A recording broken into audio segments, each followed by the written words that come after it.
guverinoma ngo amakosa ya guverinoma mu gihe ariko guverinoma iri kumuhemba neza ari no mu kazi.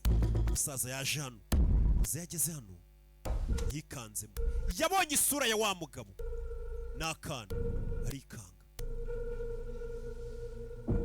Yasanze MI6 iri kumwigaho, bafite imbunda, bafashe papa wanjye mu dutabare n'akana. Uriya mugabo twamenye yitwa Michael Mason, mumufate mumuzane tibibazo. Walkman dore bohereje. Walkman niwe bagiye kohereza kumufata. Wese abonye kugiye gufata uriya mugabo bamwise Walkman, yahise amwandikira ati iyi ngiyi ni Black Kite Op, ni njye njyenyine uri busubize, ntugire undi muntu usubiza. Uriya musaza yisabuza n'umugabo bari batumye kujya gufata Michael Mason, aramubwiye ngo MI6 yagutumye ntuyiripotinga, ntubahe raporo uyihenge gusa. Wa musaza wirukanwe mu kazi, ariko abagikorera igihugu cyane ubohereje arabibona ati byemeze, ahita amusubiza ati ndakumva kandi nishimiye ko wagarutse, ibyo umwenda byumva.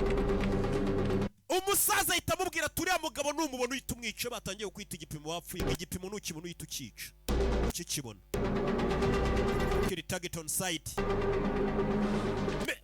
Walkman amaze ati n'agakobwa bari kumwe nako nkica se. Umusaza aramusubiza eliminate, nakwite werimina nyine nakubicane werimina inzererezi. Itegeko riratanzwe n'umusaza Fikina Mason. Aramutuka turakijyaho Mason, uno mugabo Fikina Mason uno musaza wozo kuri MI6 ngo Mason niba mubona bamwice nakarakana gakobwa bari kumwe nako bakica. Tanze itegeko umbuye bari kumudoda. I'm not sure how good this will hold. Sinzi uburyo ngudozemo nimba ari buze kubasha gufata igikomere cyawe. Sure it's good. Ni gutya narisanzwe ndoda inama, ntugire ikibazo. Reka tukuvire mu rugo twigendere. Yaraje ngo bamudode yivire mu rugo rw'abandi yigendere, nta kindi ashaka. I'm gonna need your truck. Uraniza imodoka yawe. Keys are by the front door. Shayi imfunguzo urazisanga imbere, umuntu kugutira imodoka afite imbunda. Ntaga kubwira ngo ndagutegetse ngo imodoka yawe yarakubwira ati wanije se. Nawe ukahita umutiza nk'inshuti yawe mwabaranya ati imodoka gusa na furu utanga. Ntago ndi bubagirire nabi bano bantu we busohotse. Ariko umuhungu wawe uriye ko nari kumubona hano, kumbe umuhungu we niwe agiye guhamagara polisi, twamubonye yamaze guhamagara polisi kare.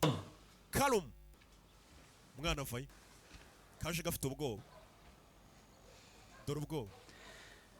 Did you just go do something? Wari wagiye kugira ikintu ukora? Kalum hari ikintu wakoze? I called the police. Nahamagaye polisi. Yahise amenya ko zimwumiyeho. Umugabo ahita atangira kwihisha, yahise amenya ko byakomeye. Uyu mugabo arikeka nawe sinzi ibintu yakoze. Igihugu yakoreye yaracyari kizi ko yapfuye, kumbe umugabo ni muzima. Yabeshye igihugu yakoreye yari umusirikare ko yapfuye, kumbe ni muzima. Polisi mukanya ngako gumbya polisi zari responding to a home invasion at the farm. Umva abashinzwe umutekano polisi sanzwe yamaze kuhagera. Bano ba MI6 nago batuma polisi, bo batumye uwitwa Walkman, none polisi yahageze. Tell them not to engage. Polisi muyibuze kwinjira. A perimeter. Do not engage. Polisi mugumaho muri ni mwinjira. We have personnel en route. Dufite abaje gufata uwo mugabo. Polisi itibanguka imbere. Are they going to arrest? Bagiye kudufunga. The police are worried about. Polisi nagari imanga yicishije. Uno mugabo arabizi kubwo yamaze kugaragara.